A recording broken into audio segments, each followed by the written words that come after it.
కొన్నిసార్లు మనకి ఏం జరుగుతుందంటే ఆత్మీయ జీవితంలో బలంగా ముందుకు వెళుతున్నప్పుడు కొన్నిసార్లు మన యొక్క ఊహలో తప్పిపోయే ప్రమాదం ఉంటుంది.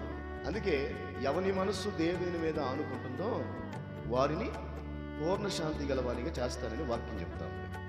మన మనస్సు త్రిప్పబడకుండా, మన మనస్సు తొలగిపోకుండా, మన మనస్సు మనం తీసుకున్నటువంటి నిర్ణయం మీద అలా స్థిరపడి ఉండాలంటే దేవునితోనే ముందుకు వెళ్ళాలి. ఇక వేరేమైనా సంగతులు మనలోకి రావడానికి ఒకవేళ వస్తాయి.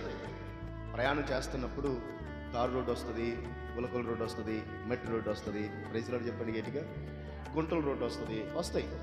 కానీ ఎన్ని వచ్చినా సరే ఆ గుంటలను దాటుకుంటా, గులకల రోడ్డును దాటుకుంటా ముందుకు వెళ్ళాలి. కానీ ఆగిపోయే ప్రసక్తి మన జీవితంలో రాదు. స్తోత్రం. మనం ఎప్పుడైతే ఆగిపోతామో అప్పుడే ఆత్మీయ జీవితంలో ఓడిపోతాం.